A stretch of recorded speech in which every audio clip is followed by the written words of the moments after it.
evidencias de la resurrección de Jesucristo.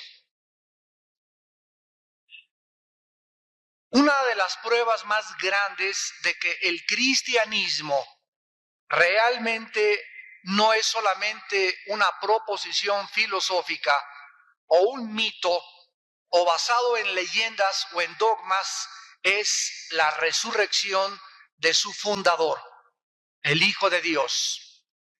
La resurrección de Jesucristo, damas y caballeros, es tan importante que el cristianismo permanece de pie o se derrumba con o sin la resurrección de Cristo.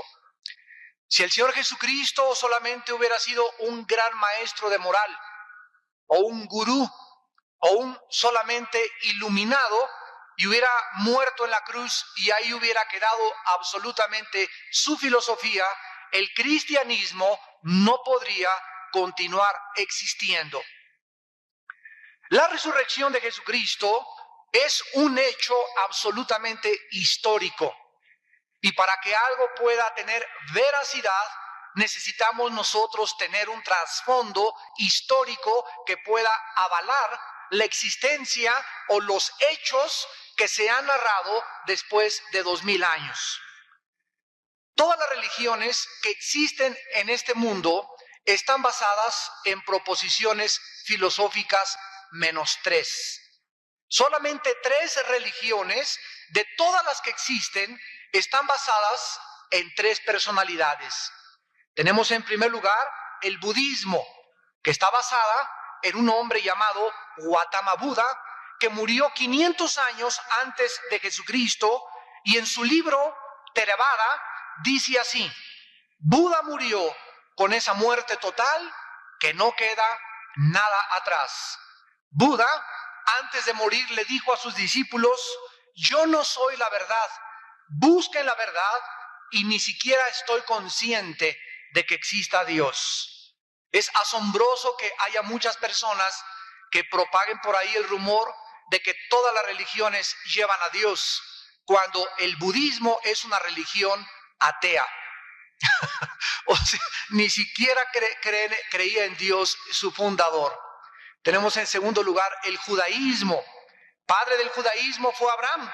Murió aproximadamente 2000 años antes de Jesucristo y jamás se menciona que haya resucitado.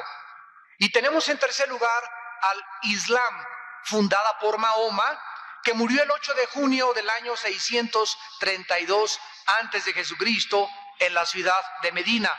Su tumba de Mahoma continúa siendo visitada todos los años por miles de peregrinos, porque saben que ahí continúa en su tumba.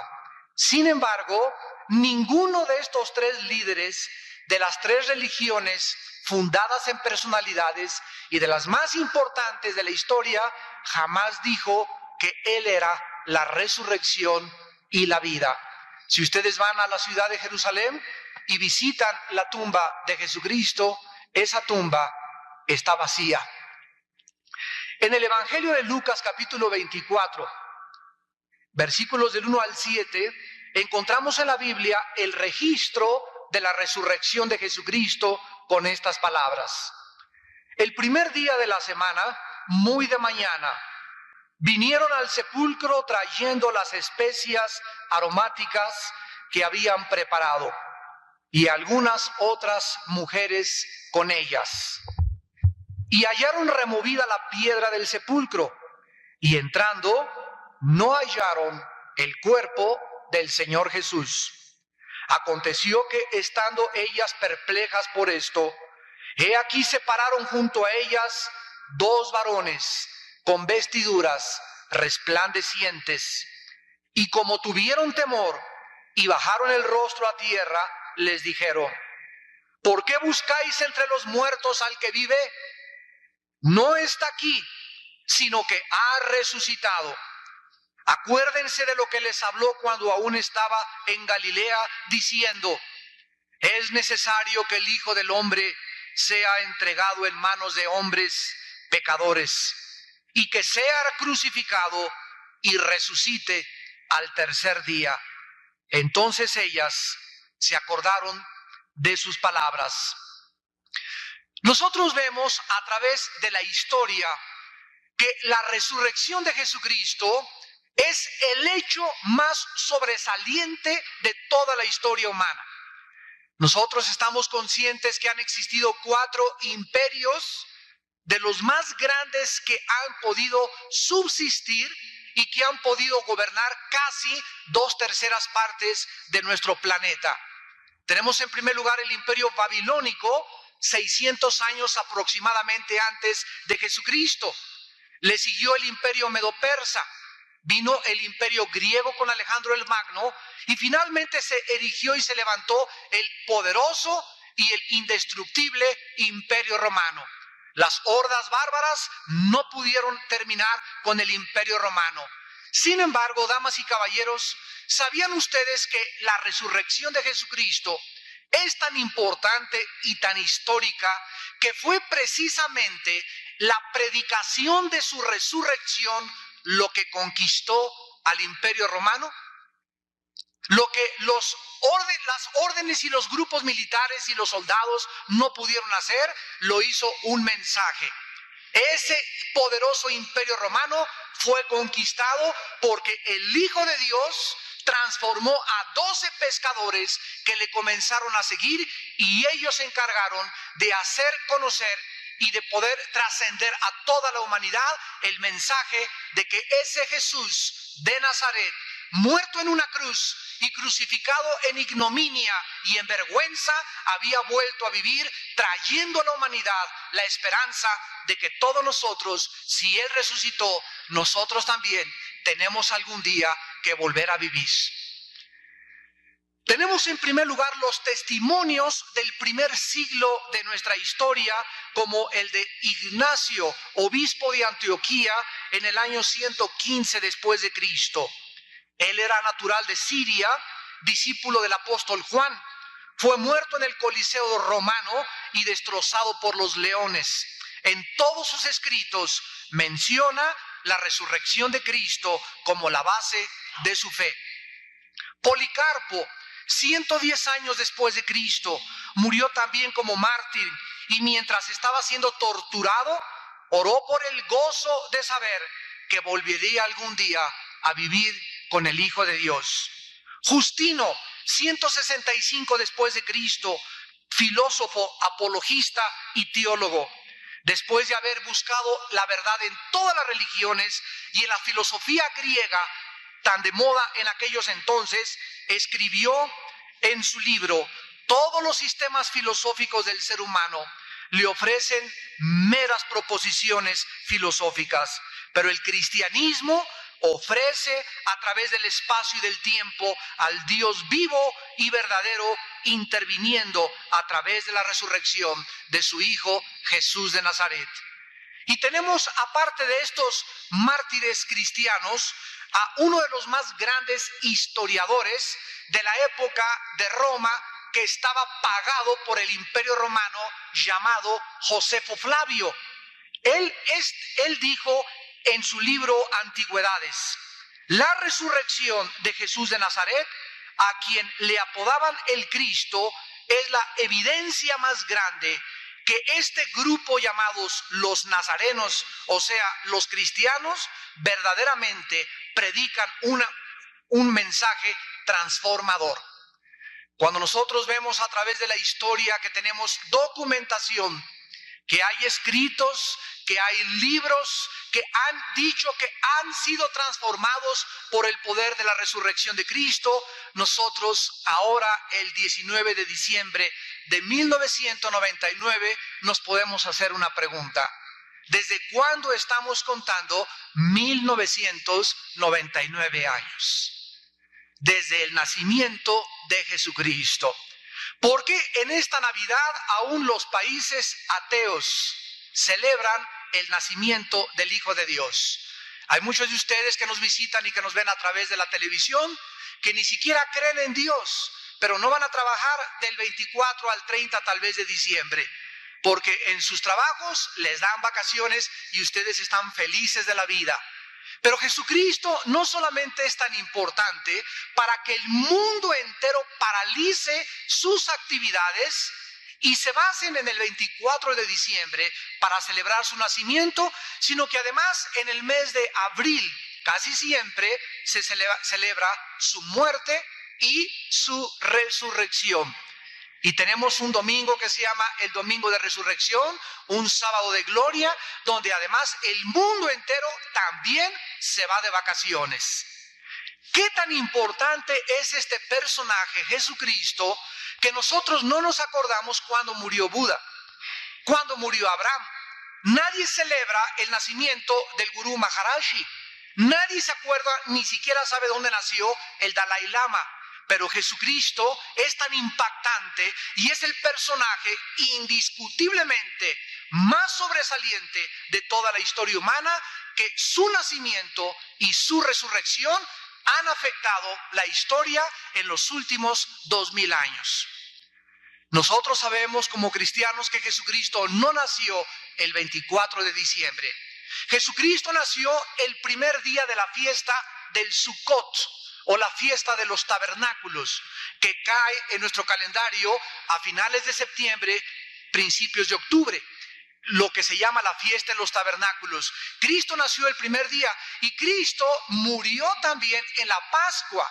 Es la única fecha en abril que efectivamente coincide con el calendario judío del mes de Nisan, que es el primer mes del calendario judío. Así pues, nosotros no nos encontramos en 1999. El calendario judío, que está basado un poco más cerca de los calendarios chinos, el calendario gregoriano y el calendario lunar, están ahorita en el año 5760 aproximadamente del calendario judío. O sea que hay una diferencia en nuestro calendario con el calendario judío de 240 años aproximadamente. Cristo no nació el año 0 de nuestra era. Cristo nació el año 3 o 4 de la era cristiana. Por lo tanto, nosotros nos encontramos efectivamente ahora en el año 2003 o 2004 de la era cristiana. Así que ya pasamos el milenio, ya ni lo celebren. Damas y caballeros, Jesucristo mismo, cuando Él vino a este mundo, antes de morir, continuamente comenzó a preparar a sus discípulos emocional, psicológica y espiritualmente para su muerte y resurrección.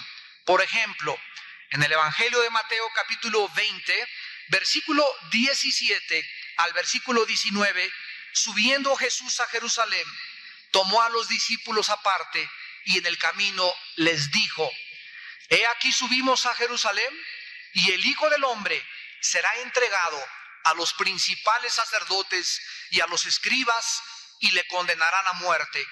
Y le entregarán a los gentiles para que le escarnezcan, le azoten y le crucifiquen, mas al tercer día resucitará.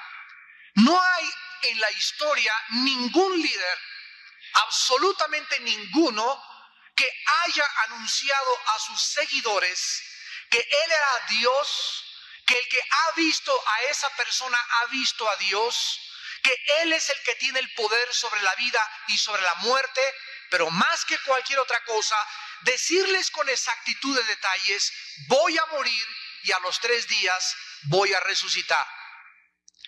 Hace como 3 o 4 años, escuché que el Dalai Lama le dijo al Papa Juan Pablo II que él era Dios. Así le dijo: yo soy Dios.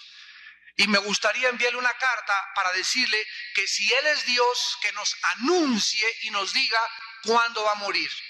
Porque no hay ningún ser humano que sepamos el día de nuestra muerte, ni tampoco escogimos haber nacido. Pero cuando vino Jesucristo, Él dijo: yo sé de dónde vengo y quién soy y a dónde me dirijo. Cristo viene y nos da respuesta a las 3 más grandes interrogantes que todas las religiones y todas las filosofías han postulado. ¿Saben ustedes por qué existen las religiones? ¿Saben ustedes por qué existen las filosofías? Para tratar de darle respuesta a 3 preguntas. ¿De dónde venimos? ¿Quiénes somos y a dónde vamos? Tú que en esta mañana no sabes quién eres, es imposible que sepas a dónde vas. Porque si no sabes quién eres, tampoco sabes de dónde vienes. Necesitas saber de dónde vienes para saber quién eres. Y cuando recobres tú tu identidad y descubras que eres una criatura creada a la imagen y semejanza de Dios, podrás comenzar de ese momento en adelante a comenzar a vivir con una vida de esperanza, de plenitud, de propósito y de significado. La resurrección de Jesucristo fue tan impactante en el mundo romano que estos 12 hombres, los apóstoles, que se habían escondido y se habían protegido de la persecución del gobierno romano, de repente, cuando fueron llenos del Espíritu Santo, dice en el libro de los Hechos, capítulo 2, versículo 22, se levanta el apóstol Pedro después de que Cristo resucitó y a los judíos que le habían crucificado les dice estas palabras: varones israelitas, oigan estas palabras. Jesús Nazareno, varón aprobado por Dios entre ustedes con las maravillas, prodigios y señales que Dios hizo entre ustedes por medio de él, como ustedes mismos saben, a este entregado por el determinado consejo y anticipado conocimiento de Dios, prendisteis y matasteis por manos de inicuos, crucificándole, al cual Dios levantó, suelto los dolores de la muerte, por cuanto era imposible que fuera retenido por ella. El primer mensaje que el apóstol Pedro lanza al mundo gentil es: ustedes mataron al Cristo, pero Dios le levantó de los muertos, porque la crucifixión de Cristo no fue un hecho al azar, no fue un hecho accidental donde el Padre comenzó a decirle a los ángeles: miren, nada más ya agarraron a mi hijo, vayan y suéltenlo. La crucifixión de Cristo, de acuerdo a la Biblia, es un hecho que fue planeado por Dios desde antes de que Cristo viniera al mundo y desde antes de que el mundo existiera. Por eso a Jesucristo se le llama el Cordero inmolado desde antes de la fundación del mundo.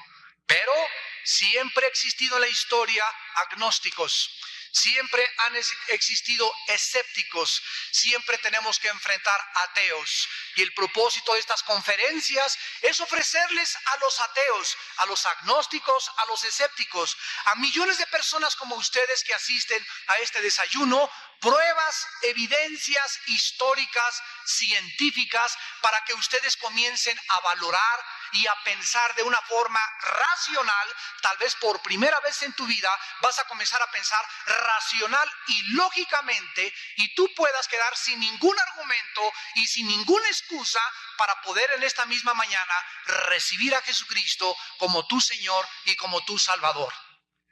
Entre los argumentos en contra de la resurrección que han esgrimido historiadores y personas ateas, en primer lugar dicen que la resurrección no fue corporal, sino que fue en gases. Este argumento lo esgrimen un grupo de personas pertenecientes a una secta llamados los Testigos de Jehová. Ellos enseñan que la resurrección no fue corporal porque solamente fue en gases. Sin embargo, la Biblia nos enseña en Santiago 2:26 que el espíritu no puede morir. Entonces, ¿qué fue lo que murió en la cruz del Calvario? Jesucristo era 100% humano, 100% Dios. Cuando Jesucristo le dijo al Padre: en tus manos entrego mi espíritu, el espíritu no fue el que murió. El espíritu no podía morir porque el espíritu es eterno.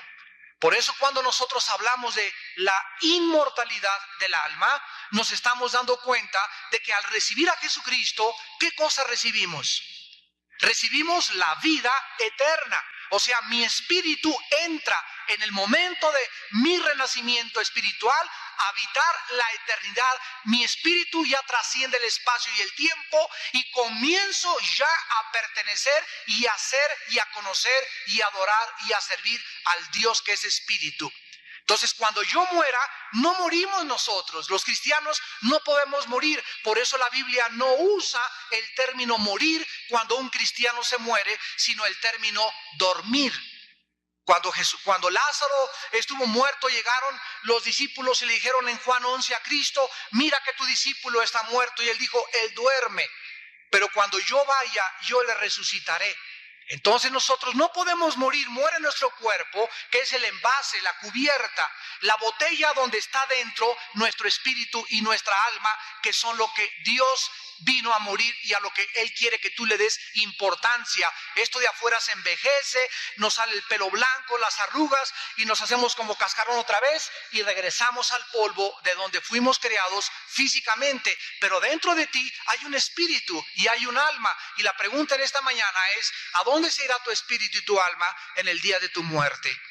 Jesucristo dijo: he aquí viene la hora cuando todos los muertos oirán la voz del Hijo del Hombre. Los que la oigan volverán a vivir. Si tú no oyes la voz de Cristo en esta vida, si tú no le sigues, como Él dijo: mis ovejas oyen mi voz y me siguen, es imposible que a la hora de tu muerte tú puedas oír la voz del Hijo de Dios. Entonces, esta versión de que Jesucristo resucitó en gases es antibíblica y no puede ser sostenida. En segundo lugar, que los discípulos robaron el cuerpo. Si nosotros estudiamos la historia de Roma, vamos a descubrir que los soldados que formaban una guardia romana tenían las siguientes características. Eran castigados con pena de muerte si abandonaban su puesto. 2.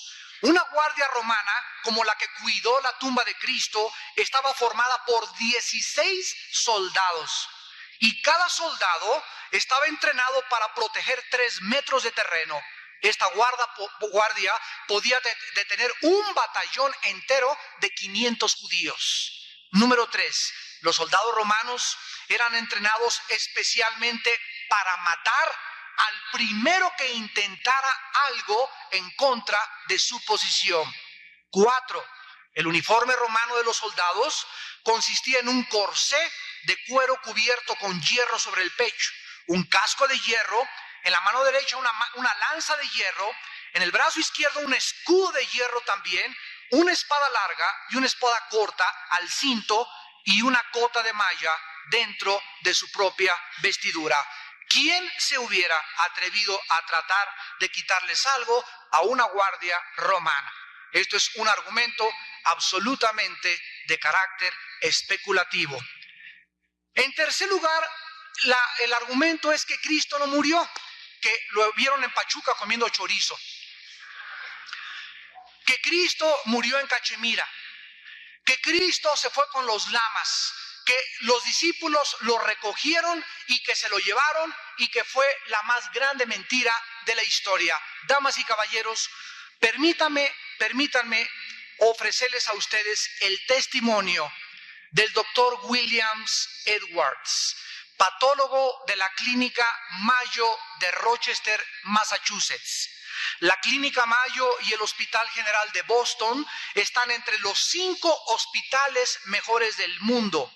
El estudio que les voy a leer apareció en la revista médica Journal of the American Medical Association, o el diario de la revista de la Asociación Médica Americana, el día 21 de marzo de 1986, y la firman 3 patólogos y 4 cardiólogos. Escuchen lo que dice esta revista respecto a las evidencias científicas y médicas de la muerte de Jesús de Nazaret.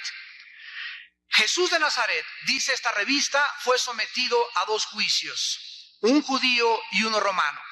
La flagelación le produjo laceraciones profundas, pues los látigos romanos estaban formados por 5 colas con puntas de plomo y de hueso cada uno de ellos. Al enrollarse el látigo en el cuerpo de la víctima y al jalar el soldado el látigo, se le desprendían todos los tejidos subcutáneos, tanto del pecho como de la espalda, a la víctima. La pérdida apreciable de sangre se preparaba precisamente para producir un estado que se llama médicamente choque hipovolémico, o un estado de shock donde hay una discrepancia entre la capacidad de los vasos sanguíneos y su contenido. El hipovolémico es por disminución del contenido, ya sea por la pérdida de sangre o por la deshidratación. Hipovolemia significa disminución del volumen sanguíneo. La hipovolemia disminuye la presión circulatoria, por lo que también disminuye la presión de la sangre que regresa al corazón. El sistema circulatorio puede recuperarse mientras el grado de hemorragia no pase de cierta cifra, pero una vez cruzada esta cifra crítica, bastan unos pocos mililitros para poder establecer la diferencia entre la causa del fallecimiento y de la vida y de la muerte. El efecto fisiopatológico principal de un crucificado era la interferencia en la respiración normal. La interpretación médica moderna de la evidencia histórica indica que Jesús estaba muerto cuando fue bajado de la cruz. Cada herida que recibía un crucificado le producía una intensa agonía y las causas de la muerte podían ser muy numerosas. Los látigos debilitaban al condenado a muerte. La pérdida de la sangre era importante. Le podía causar hipotensión ortostática, o sea que significa una baja de la presión arterial al ponerse de pie en la cruz, o un estado de choque hipovolémico. Cuando la víctima era arrojada sobre la espalda en la cruz, antes de clavarle sus muñecas, sus heridas se abrían nuevamente. Las heridas de los tejidos subcutáneos de la espalda de Jesús fueron restregados contra la madera de la cruz y comenzó a sufrir más dolores intensos, ya que su espalda se comenzaba a contaminar con la tierra sucia de la cruz. Además, cada vez que respiraba, su espalda era frotada dolorosamente contra la madera de la cruz.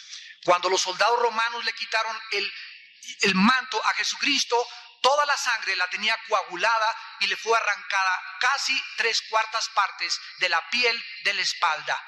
Los brazos de la víctima estaban totalmente estirados y le metían clavos entre el hueso radio y los huesos del carpo. Aunque no produjeron fractura alguna, el daño al periósteo, que es la membrana que cubre los huesos, era muy dolorosa.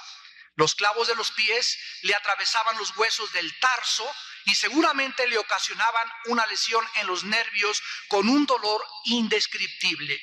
El mayor efecto fisiológico de la crucifixión fue la interferencia con la respiración normal.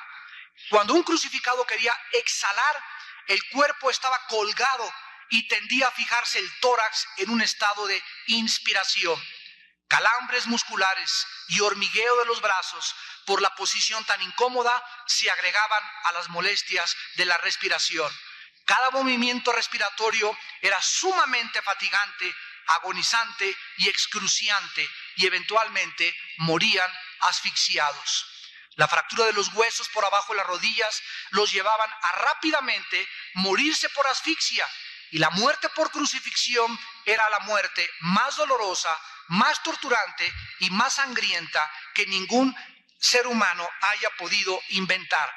Queremos nosotros firmar este documento y decirles en qué consistió científicamente la muerte de Jesús. Dicen los doctores de la clínica Rochester, el corazón está forrado por una membrana transparente llamada el endocardio. Después está la capa muscular propiamente dicha llamada el miocardio, y externamente está forrada por el pericardio, que consta de 2 capas: el pericardio visceral, que está directamente en contacto con el corazón, y el pericardio parietal, que cubre el hueso donde el corazón está situado. Entre las 2 capas del pericardio existe una pequeña cantidad de líquido que sirve como lubricante y facilita los movimientos del corazón.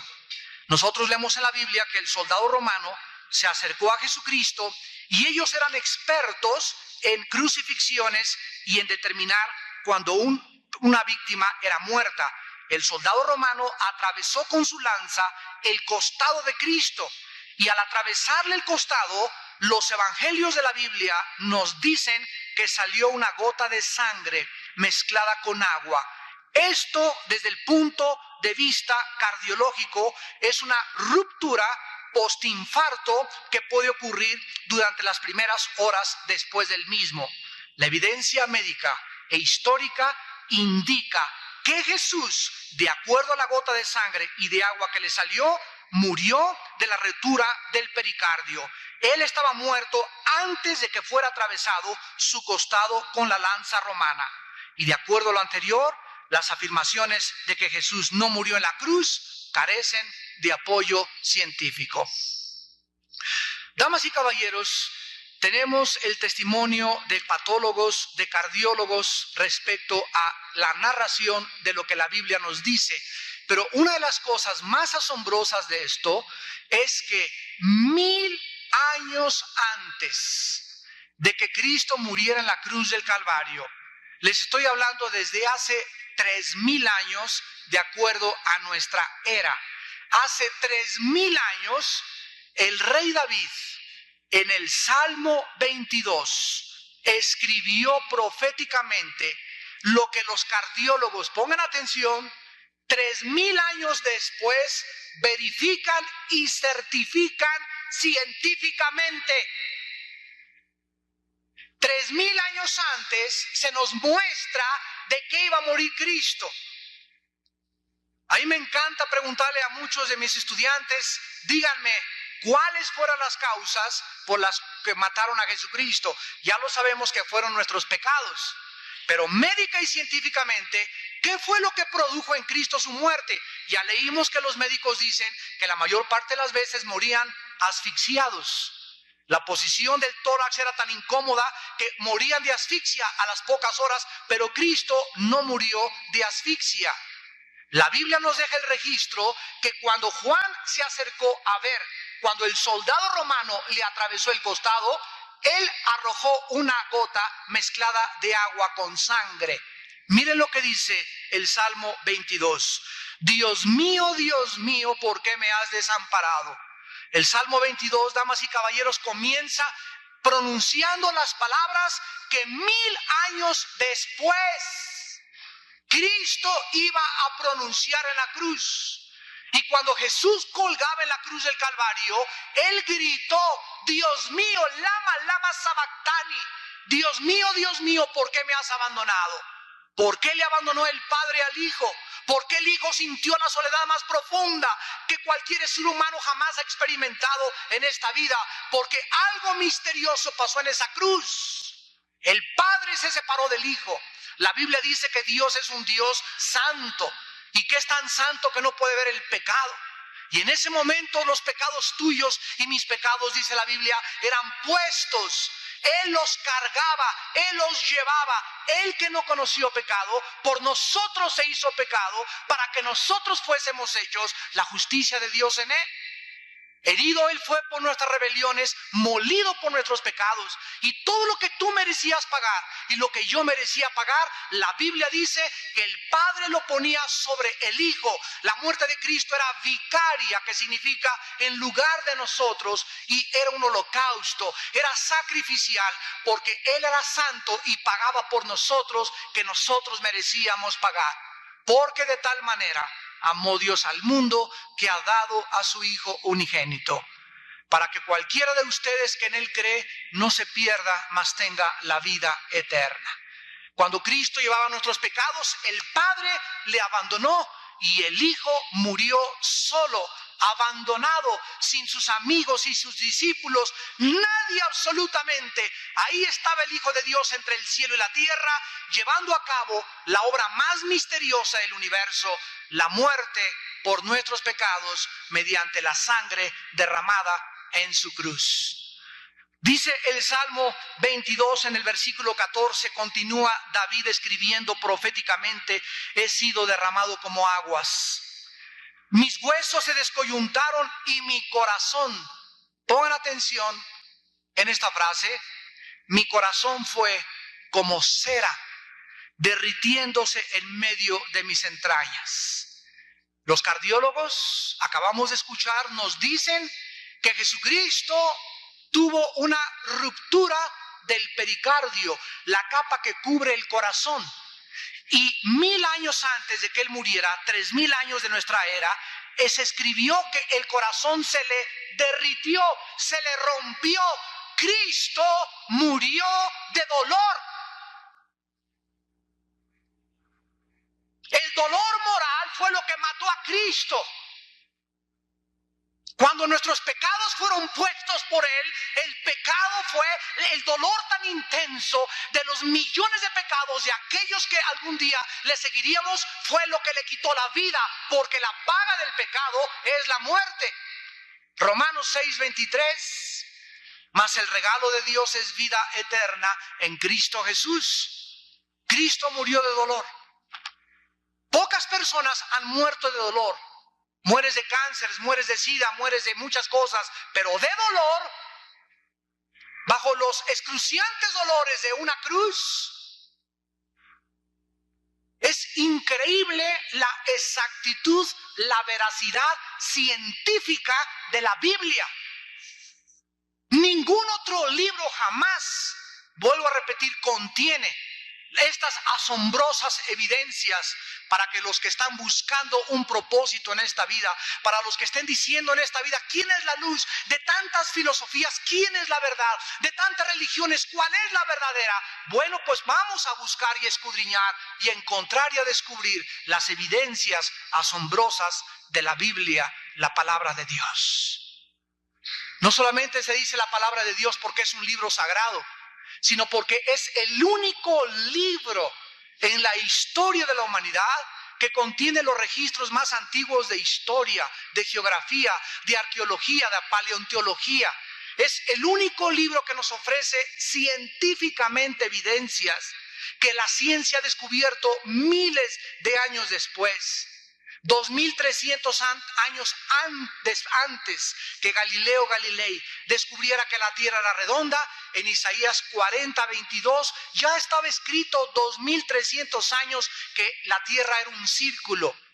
Antes de que se descubriera la proliferación de las bacterias médicamente, el siglo pasado, Dios le ordenó a Moisés que cuando ellos hicieran excremento, los judíos enterraran el excremento en la tierra. ¿Cómo podía saber Moisés que el excremento que quedaba en la superficie de la tierra podía ser un foco de infección? El siglo pasado lo descubrimos, damas y caballeros. ¿Cómo podía la Biblia decir hace 6000 años, en el libro del Génesis capítulo 1, cada cosa que Dios creó fue según su género y su especie? En 1860, Mendelssohn, un científico genetista, comenzó a hacer experimentos con chícharos y comenzaron a descubrir los principios elementales de que efectivamente un esperma de chango produce changos. Los aminoácidos que forman los músculos de los animales es imposible que puedan formarse o puedan cambiarse una mutación a músculos humanos. Que el esperma del ser humano produce seres humanos. De una jirafa nacen jirafas, no nacen rinocerontes. Que en la semilla de una manzana se encuentra el código genético hereditario que contiene la información para que cuando se siembre una semilla de manzana crezca una manzana y no una papaya. Y esto hace pedazos la teoría de la evolución, la teoría filosófica postulada por Carlos Darwin en este siglo, que se sigue enseñando en las universidades. Y nosotros queremos ir a las universidades a las que nos faltan por visitar y presentarles a los maestros que les enseñen a los alumnos otra alternativa de la vida. Sí se les puede enseñar de Fidel Castro y de Che Guevara y de Adolfo Hitler. ¿Por qué no se les permite enseñar a Jesucristo? Porque lo clasifican como una religión. Tú abres la Biblia y te dicen, es un libro religioso, y es un libro más de carácter científico que religioso, porque nos muestra las evidencias que la creación misma nos da testimonio, que los cielos cuentan la gloria de Dios y el firmamento la obra de sus manos. Estamos en un tiempo donde la gente y los estudiantes, mírenlos cómo están, ciegos. ¿Por qué? Porque les han enseñado que vienen del chango, por eso se portan como chita. Los jóvenes no tienen ningún propósito en su vida, no tienen ningunos valores. Los líderes están derrumbándose delante de sus ojos, políticamente, económicamente. Ahí está nuestra gran ciencia y siglo de tecnología del siglo XX. Estamos por acabar el siglo, están temblando las computadoras del mundo, los sistemas, las compañías, los bancos. ¿Por qué? Por un error de programación en las computadoras por 2 dígitos que hace 40 años, por ahorrarse, no los quisieron poner, y ahora temen que al entrar el año 2000 o las primeras 2 semanas de enero venga un desbalance a nivel internacional, económico, político y sociológico. Ahí está nuestra tecnología. Dios nos mueve el tapete y nos recuerda que no somos dioses. Hay un Dios en el cielo que levantó a su Hijo de entre los muertos y nos manda a que nos arrepintamos de nuestros pecados, que regresemos a Él, que si quieren encontrar evidencias de cualquier disciplina filosófica, las vas a encontrar en la Biblia, en la palabra de Dios. Es increíble que analizando la vida de estos seguidores de Cristo, hayan podido ser cambiados de cobardes a valientes, hayan podido conquistar un imperio que por más de 350 años los persiguió, y los echaron al Coliseo, y los quemaron vivos, y les arrancaron la piel, les arrancaban las uñas con pinzas calientes, les arrancaban el pelo y les cortaban con un cuchillo. ¿Y todo por qué? Porque ellos decían que Jesucristo había vuelto a vivir. Dice la historia que cuando Policarpo moría en la hoguera, se acercó el centurión y le dijo: oye, Policarpo, ¿qué no sabes que todo el mundo está contra ti? Confiesa que el César es Dios y te perdonamos la vida. Y Policarpo contestó: he servido más de 85 años a mi Señor y a mi Salvador. ¿Cómo podría ser posible que a la hora de la muerte le pudiera negar? Y los cristianos del siglo XX que duermen en camas de seda, que están hechos de mermelada, que por cualquier cosita ya comienzan a llorar, ya comienzan a temblar, entre ellos peleándose y comenzando a levantarse en guerra unos contra otros, cuando se nos olvida que el que quiere seguir a Jesucristo tiene que negarse a sí mismo, cargar una cruz y seguir a Jesús antes de que tú puedas llamarte hijo de Dios.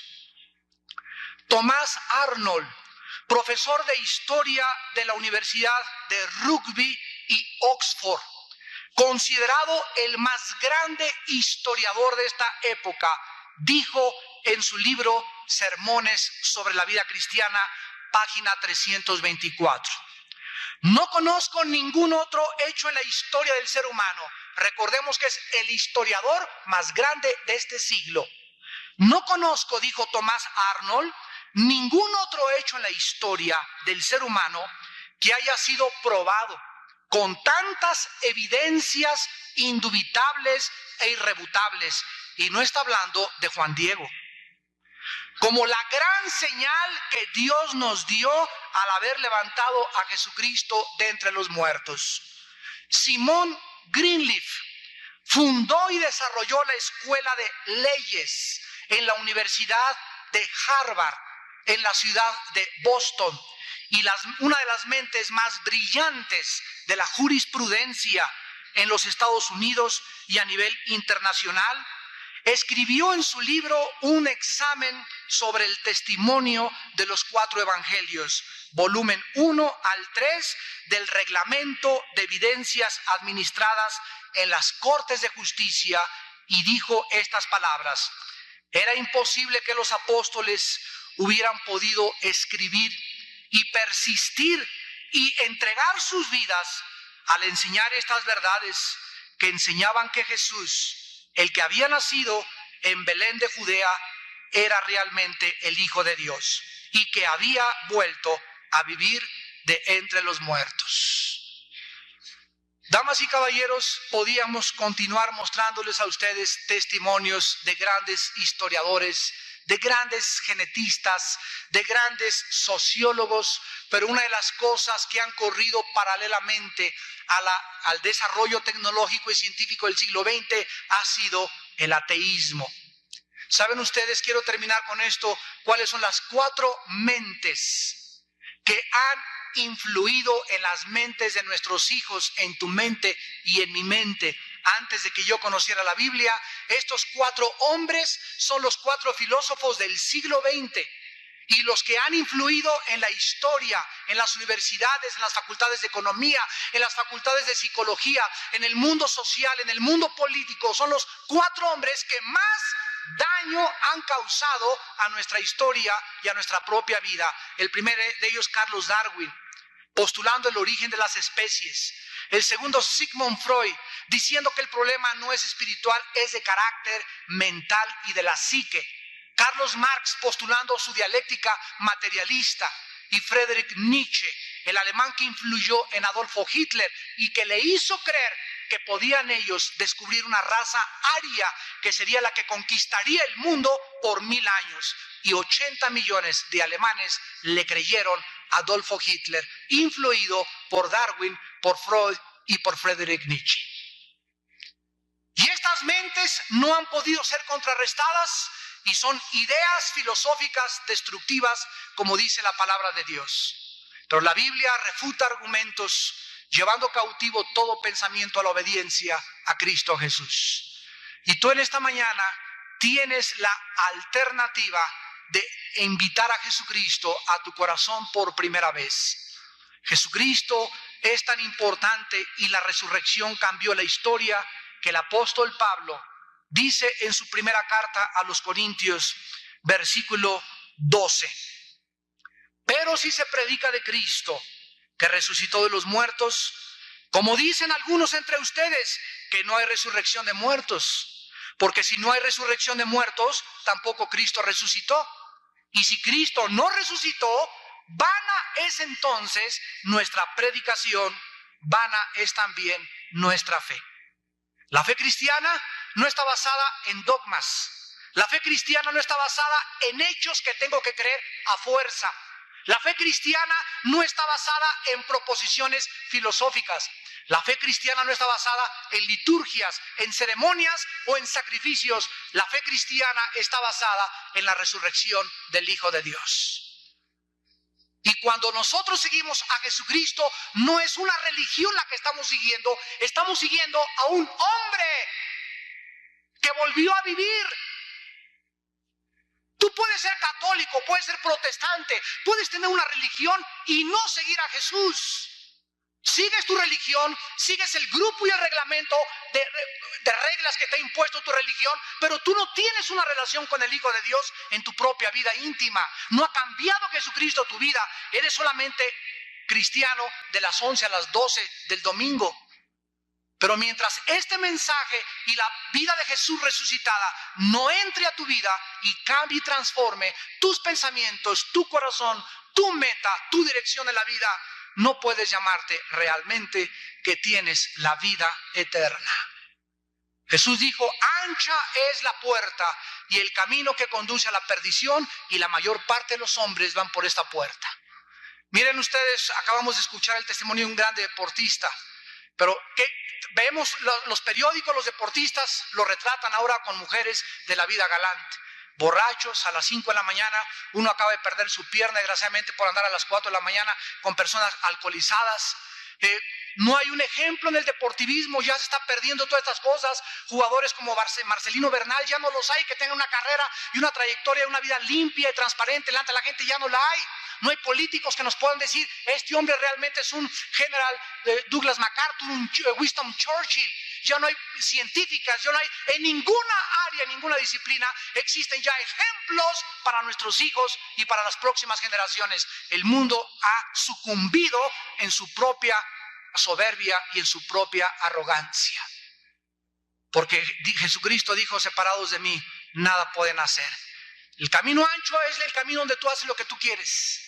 Es donde nadie te dice lo que tú tienes que hacer. Es donde tú pones tus reglas, donde el hombre se edifica y se pone como Dios. Y ha sido el sueño satánico del príncipe de las tinieblas, hacernos creer que somos dioses, como nos enseñan todas las filosofías orientales, que tenemos a Dios en el tercer ojo, que pueden salirnos sangre y estigmas. Y la Biblia nos enseña que no todo lo sobrenatural es de Dios. Pero el hombre, por no conocer la Biblia, nada más sale sangre de una persona y creen que ya es Dios. Y la Biblia dice que Satanás tiene el poder de imitar el poder de Dios. ¿En qué camino te encuentras tú en esta mañana? ¿En el camino ancho, donde va la mayor parte de la humanidad, o en el camino angosto? Porque Jesús dijo, angosta es la puerta que conduce a la salvación, y pocos son los que entran por ella. Es el camino donde reconoces que no eres Dios. Es el camino donde te humillas por primera vez en tu vida en esta mañana. Y te das cuenta que tú no puedes seguir siendo esposo, esposa, padre de familia, ni jefe en tu oficina, ni abogado, ni futbolista, ni tenista, ni ninguna otra profesión, si no tienes a Dios en tu vida. Porque no fuimos hechos para alcanzar la gloria sin Cristo. Cuando llegamos allá a la cima y a la gloria, algo pasa que nos descompone, nos echa a perder.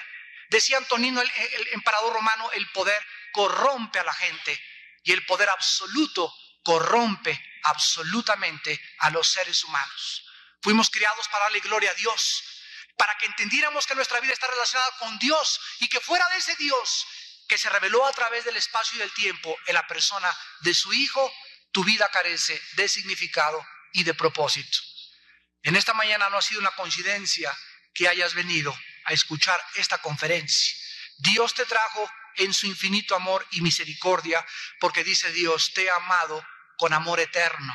Por eso te prolongué mi misericordia. Pero Dios te manda que te arrepientas en este momento, que vengas a la cruz de Cristo, que le recibas en tu corazón como tu Señor y como tu Salvador, y que cuando salgas por esta puerta en esta mañana, tu vida comience a ser transformada por toda la eternidad. Les pido por unos segundos que inclinen su cabeza.